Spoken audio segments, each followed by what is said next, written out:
10학년 봄 내신 대비 필수 개념을 설명하는 동영상입니다. 이 동영상은 매년 찍을 계획이고요. 2024년도에 찍는 동영상이에요. 고등학교 1학년 1학기 중간고사라는 말이 너무 길어서 그냥 짧게 10학년 봄이라고 얘기를 하는 거예요. 이 동영상은 체크리스트에 가까운 동영상입니다. 너 내신 대비하려면 이런 내용들은 정확히 알고 있어야 돼 라는 체크리스트에 가까운 동영상이고, 여기에 관련된 내용에 대한 설명은 제가 많이 하진 않아요. 그거 다 설명하면 몇 시간 동안 설명해야 하기 때문에. 하지만 동영상 끝날 때 나오는 재생 목록을 보면 그 재생 목록에 이거에 대한 설명도 다 들어있을 테니까 재생 목록 참고하시고, 그리고 이 동영상 밑에 있는 링크를 참고하는 것도 방법이에요. 설명할게요. 일단 고등학생들은 고등학교 1학년 딱 올라가면 학생들이 이 단어들의 정의를 몰라요. 진짜로. 단항식의 정의, 다항식의 정의, 차수의 정의, 개수의 정의, 동류항의 정의, 상수항의 정의 모릅니다. 몰라요. 그래서 학생들이 다항식의 정의를 정확하게 몰라서 이걸 다항식이라고 생각해요. 이거 다항식 아닙니다. 다항식의 정의를 정확하게 알고 있어야 돼요. 그리고 차수 정의 정확하게 알고 있어야 합니다. 그리고 학생들한테 수의 연산법칙 적어라 그러면 애들이 못 적어요. 오히려 저한테 되물어요. 그게 뭐예요? 하고 되물어요. 이 수의 연산법칙은 고등학교 졸업할 때까지 10번 나와요. 농담이 아니라 진짜 10번 나오는데 학생들이 수의 연산법칙을 몰라요. 수의 연산법칙은 덧셈에 대한 교환법칙, 덧셈에 대한 결합법칙, 곱셈에 대한 교환법칙, 곱셈에 대한 결합법칙, 분배법칙, 이 5가지를 가리켜서 수의 연산법칙이라고 해요. 여기 적고 싶지만 공간이 부족해서 제가 적지는 않을게요. 그리고 지수법칙, 학생들한테 지수법칙 적어라 그러면 못 적어요. 지수법칙 알아야 합니다. 곱셈공식, 책마다 달라요. 어떤 책은 곱셈공식이 13개 적혀있는 책이 있는데 저는 곱셈공식 14개를 외우라고 그래요. 그래서 곱셈공식 14개를 외워야 한다 이렇게 얘기를 하고, 그리고 다항식의 나눗셈 할 줄을 알아야 하는데 이거는 자주 나오는 것은 아니기 때문에 굳이 능숙하진 않아도 돼요. 하지만 할 줄은 알아야 돼요. 그리고 나머지 정리와 인수 정리에 관련돼서는 저는 학생들한테 뭐라고 얘기하냐면 나머지 정리 증명할 줄 알아야 한다고 얘기해요. 나머지 정리를 이용해서 문제를 푸는 것보다 훨씬 더 중요한 게 나머지 정리를 증명할 줄 아는 능력입니다. 진짜요. 인수 정리도 마찬가지예요. 인수 정리 단원에서 정말 중요한 능력은 인수 정리를 이용해서 문제 푸는 게 아니라 인수 정리 자체를 증명할 수 있는 능력이에요. 그리고 나머지 정리 인수 문제에 관련된 문제를 풀기 위해서는 수학 2에서 배우는 다항함수 미분법을 알아두면 나머지 정리하고 인수 정리 문제를 풀 때 도움이 됩니다. 요거는 이제 지금은 아니고 나중에 고등학교 2학년 때 배운 내용인데 제가 그냥 미리 적어놔 봤어요. 그리고 조립제법 할 줄 알아야 하는데 제가 가르쳐 보면 아무리 수학을 못하는 애들도 조립제법은 할 줄 알더라고요.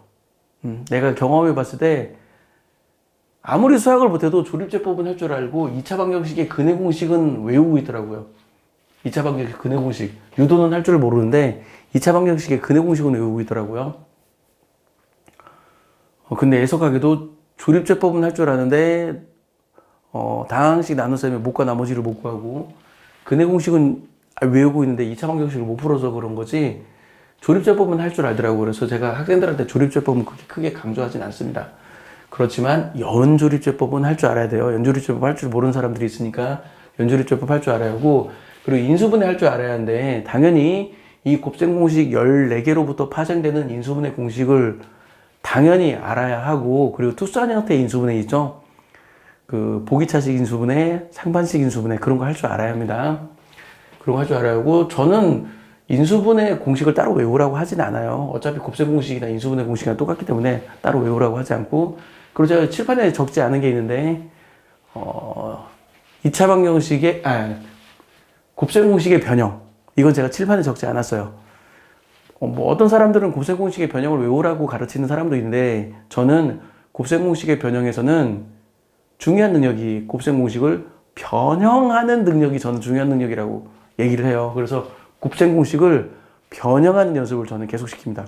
곱셈 공식에 변형된 그 식을 저는 외우라고 하지 않아요. 곱셈 공식을 변형할 줄 알아야 돼요. 여기까지 이제 대단원 하나 끝난 거고, 그 다음에 이제 단원이 넘어가면 이제 복소수가 나오죠. 저는 학생들한테 복소수를 엄청나게 중요하게 가르쳐요. 물론 실제 대신에서는 복소수가 그렇게 어렵지 않게 나오는데 켤레복소수의 성질, 물론 복소수에서 뭐 실수 부분, 허수 부분 이런 용어도 학생들이 많이 헷갈려 합니다. 자, 3 더하기 4a라는 복소수에서 복소수의 정의도 모르고, 그러니까 수체계를 몰라요. 수체계, 복소수, 실수, 허수, 유리수, 무리수 이런 수체계를 몰라요. 수체계 당연히 알아야 돼요. 수체계. 이거 뭐 제가 중학교 1학년 학생들한테도 막 중1, 중2, 중3 다 공통적으로 하는 얘기가 수체계를 알아야 한다. 실수, 유리수, 무리수, 그리고 정수 이런 수체계를 알아야 한다라고 얘기하고, 그리고 수의 연산법칙, 지수법칙 이런 거 알아야 한다라고 항상 제가 중 1, 2, 3, 고 1, 2, 3 학생들한테 모두 얘기를 하는데 대부분 잘 몰라요. I의 정의 말하라 그러면 I의 정의 대답 못 합니다. 여기 3 더하기 4I에서 실수 부분이 얼마냐 그러면 보통 3이라고 대답해요. 맞아요. 그리고 허수 부분이 얼마냐라고 물어보면 보통 4I라고 대답해요. 아닙니다. 4예요, 4. 4I가 아니라 4예요. 허수 부분은 4예요. 4I가 아니고. 그래서 복소수 얘기할 때도 실수 부분, 허수 부분 학생들 많이 어려워하고, 그리고 켤레복소수의 정의까지는 보통 배워요. 근데 켤레복소수가 가지고 있는 몇 가지 성질들이 있어요.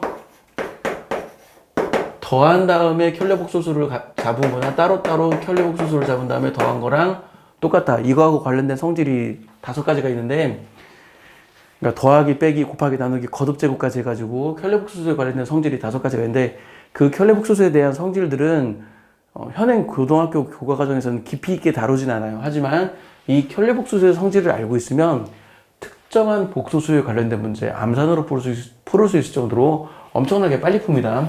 복소평면도 마찬가지예요. 현행 고등학교 과정에서는 복소평면을 가르쳐주진 않지만 복소평면 알아두면 특수한 문제는 엄청 빨리 풀어요. 예를 들어서 복소평면 다룰 줄 알면 이거 2분의 2 마이너스 1 더하기 루트 3i의 2024제곱을 구하라. 이런 문제는 암산으로 풀 수 있어요. 바로 이거 나옵니다. 이거 암산으로 이게 바로 나와요. 복소평면을 다룰 줄 알면 이거 거듭제곱하는 게 암산으로 나와요. 물론 밑에다 동영상에 링크를 걸어 놓을게요. 이거 궁금한 사람은 동영상 링크를 보세요. 그리고 절대값. 저는 시옷을 쓰지 않습니다. 사이시옷 쓰지 않아요. 복소수의 절대값의 정의와 절대값의 성질을 알면 복소수에 관련된 문제 중에 굉장히 빨리 풀 수 있는 문제들이 있어요. 이런 건 교과과정에서 잘 설명해 주지는 않지만 저는 학생들에게 설명해 줘요. 이거 설명해 줍니다. 물론 못하는 애들한테 설명 안 해요. 못하는 애들은 가르쳐 줘도 못하기 때문에. 하지만 저는 이것들을 잘하는 학생들한테는 설명해 주고, 자, 그 다음에 1차 방정식, 그리고 2차 방정식의 풀이 3가지 꼭 기억하라고 그래요. 인수분해를 이용한 풀이, 완전제곱식을 이용한 풀이, 근해공식을 이용한 풀이 3가지 꼭 할 줄 알아야 한다고 얘기하고, 보통 고등학생들은 완전제곱식을 이용한 풀이를 몰라요. 있는지조차도 몰라. 근데 완전제곱식을 이용한 풀이는 제가 반드시 익히라고 학생들한테 강조합니다. 그리고 근해공식은 외우는 것뿐만 아니라 유도할 줄도 알아야 돼요. 저는 학생들한테 근해공식 유도하라고 얘기해주고, 그리고 판별식, 2차 방정식의 판별식 언제 쓰냐 이렇게 물어보면 대답 못해요. 나머지 정리 언제 쓰냐 대답 못해요. 나머지 구할 때 이렇게 대답 못해요. 인수 정리 언제 쓰냐 대답 못해요. 인수 구할 때, 달리 말하면 인수분해할 때 대답 못해요. 판별식 언제 쓰냐 대답 못해요. 근을 판별할 때 써요. 그래서 판별식과 판별식에 관련된 몇 가지 성질들 알아둬야 하고, 당연히 2차 방정식의 근과 기수의 관계 내용 알아야 하고, 증명도 할 줄 알아야 합니다. 그리고 켤레근의 성질도 알아둬야 하고요. 그리고 제가 엄청나게 강조하는 거, 중학교 3학년뿐만 아니라 고등학교 1학년 때 엄청나게 강조하는 게 이 이차함수예요. 이 학생들이 이 이차함수를 몰라서 고등학교 3학년 학생들도 수능 문제를 못 풀어요. 제가 고등학교 3학년 학생들을 가르치면서도 느끼는 게, 학생들이 꼭지점, x절편, y절편 몰라서 2차 함수 문제를 못 풀어요. 물론 당연히 1차 함수도 알아야 돼요. 1차 함수, 기울기, x절편, y절편 정의 모르고 구할 줄 몰라서 학생들이 문제를 못 풀어요. 꼭지점, x절편, y절편 정의 알고 구할 줄 알아야 합니다. 1차 함수에서도 기울기 x절편, y절편 정의 알고 구할 줄 알아야 돼요. 그리고 접한다. 접하려면 어떻게 돼야 하냐? 접하면 판별식이 0인데 접선의 방정식 어떻게 구하냐? 이런 거 할 줄 알아야 합니다. 그리고 이거 접선의 방정식을 구할 때 미분. 수학 2에서 배우는 다항함수의 미분법 알아두면 문제 푸는데 굉장히 도움이 됩니다. 자, 그리고 이만큼 이제 중학교 도형이라고 적어놨는데 곱셈공식에 관련된 문제, 학생들이 도형 섞이는 문제를 정말 어려워해요. 곱셈공식 단원에도 도형과 섞인 문제가 있죠. 인수분해 단원에서도 도형과 섞인 문제가 있죠. 1차 방정식, 2차 방정식, 2차 함수 이런 단원에 도형과 섞인 문제가 있어요. 이게 고차 방정식, 3차 방정식, 4차 방정식, 연립 방정식, 부정 방정식 이런 문제를 풀 때 도형과 섞인 문제가 있어요. 도형과 섞인 문제에서 이런 도형의 성질들을 몰라서 학생들이 도형에 관련 도형에 섞인 문제들을 못 풀어요. 그래서 제가 정말 간절히 부탁해요. 고등학교 1학년 학생들 이거 모르면 다시 공부하세요. 중학교 책 꺼내서 다시 공부하세요. 이거 만약에 내용 몰라 그럼 제가 밑에 링크 걸어 놓을 테니까 링크 걸어 놓은 걸 보세요. 자, 중학교 1학년 때 배운 원의 넓이, 원의 둘레 길이 구하는 거 정말 학생들 몰라요. 까먹어요. 부채꼴 넓이, 부채꼴 회의 길이 구하는 거 학생들 몰라요. 정말 까먹어요. 자, 원뿔 부피, 원뿔 건널비 구하는 거, 원뿔 대 부피, 원뿔 대 건널비 구하는 거, 구 부피, 구 건널비 구하는 거 학생들 정말 모릅니다. 다시 공부하세요. 그리고 중학교 2학년 때 배우는 삼각형의 오심, 외심. 삼각형의 오심은 5가지의 심이란 뜻이에요. 외심, 내심, 무게중심, 수심, 방심 5가지의 심이 있는데 그 5가지의 심의 정의와 성질들을 다 알고 있어야 돼요. 이런 문제를 풀 때 이거 몰라서 요런 문제 풀 때 이거 몰라서 문제 못 푸니까 이거 오심 알아야 하고 그리고 닮음의 성질들 그리고 삼각형의 내각의 이등분수 정리 그리고 피타고라스 정리 알아야 돼요. 그리고 놀랍게도 사다리꼴의 넓이 못 구하는 학생들이 있어요. 그리고 평행사변의 성질 알아야 돼요. 평행사변 성질 대표적으로 몇 가지를 얘기를 하면 평행사변형은 두 쌍에 마주보는 변이 각각 평행하다. 두 쌍에 마주보는 각의 크기가 각각 같다. 그리고 두 대각선은 서로 다른 대각선을 이등분한다. 이게 평행사변형 성질 3가지가 있고 그리고 평행사변형이 되는 조건이 5가지가 있어요. 그거 알아둬야 합니다. 그리고 중학교 3학년 때 배우는 삼각비, 사인, 코사인, 탄젠트 정의 알아야 하고 사인 30도가 2분의 1이라는 거, 코사인 45도가 2분의 루트 2라는 거, 탄젠트 60도가 루트 3이라는 거 당연히 알고 있어야 하고 그리고 중학교 3학년 삼각비 단원에서 제가 엄청 강조하는 거, 이 삼각형의 넓이 구하는 공식 있죠. 이거 다 까먹어요. 이거 꼭 기억해둬야 합니다. 이거 고등학교 졸업할 때까지 계속 써먹어요. 그리고 원주각 알아야 하고 그리고 방맥정리. 방맥정리는 다른 말로 하면 원과 비례라고 하는데 현행 중학교 3학년 교육과정에서는 방맥정리, 원과 비례가 빠졌어요. 하지만 이건 알아두면 나중에 특정한 문제 풀 때 굉장히 도움이 되기 때문에 이거 나중에 극한 구할 때 삼각함수 섞인 극한 구할 때 유용하게 씁니다. 이 방맥정리를 알아두면. 그래서 방맥정리도 저는 알아두라고 얘기를 해요. 자, 보통 중간고사 시험 범위는 여기까지예요. 학교마다 진도가 좀 다르긴 하지만 여기가 중간고사 시험 범위인 학교는 아마 드물 겁니다. 하지만 이 내용을 알면 이 부분에 대한 이해도가 높아지기 때문에 저는 이 내용도 알아두라고 얘기해요. 이 내용도 알아두면 이 내용에 대한 이해도가 높아집니다. 자, 고차 방정식. 고차 방정식은 뭐냐면 3차 방정식, 4차 방정식, 5차 방정식 이런 걸 고차 방정식이라고 해요. 고차 방정식을 풀기 위해서 인수분해를 해서 풀죠. 그래서 고차 방정식을 푸는 것이 이쪽 나머지 정리, 인수 정리, 인수분해하고 관련이 있기 때문에 이걸 알면 이거에 대한 이해도가 높아져요. 그리고 여기는 2차 방정식의 근과계수의 관계고 여기는 3차 방정식, 4차 방정식의 근과계수의 관계. 보통 책에는 4차 방정식의 근과계수의 관계는 안 나오는데 저는 4차 방정식의 근과계수의 관계도 알아두라고 그래요. 3차 방정식, 4차 방정식의 근과계수의 관계 알아두고 켤레근의 성질. 2차 방정식도 켤레근의 성질이 있는데 3차 방정식, 4차 방정식, 5차 방정식도 켤레근의 성질이 있어요. 그 성질 저는 알아두라고 합니다. 그리고 3차 방정식에서 배우는 오메가의 성질. 이 오메가의 성질이 여기에 써먹어요. 곱셈공식의 변형, 나머지 정리, 인수 정리, 인수분해에 이 오메가의 성질을 써먹기 때문에 알아두면 도움이 됩니다. 그리고 연립방정식, 부정방정식 풀 때 연립방정식, 부정방정식이 이거에 관련된 문제를 풀 때 도움이 되기 때문에 알아두면 좋습니다. 그리고 1차 부등식, 연립부등식, 2차 부등식도 마찬가지요. 이런 문제 풀 때 뭐 판별식 이용해가지고 뭐 접한다, 한 점에서 만난다, 두 점에서 만난다 이런 문제를 풀 때 부등식을 풀어야 하는데 이 부등식을 풀 때 1차 부등식, 연립부등식, 2차 부등식을 알면 이쪽에서 부등식을 풀 때 도움이 됩니다.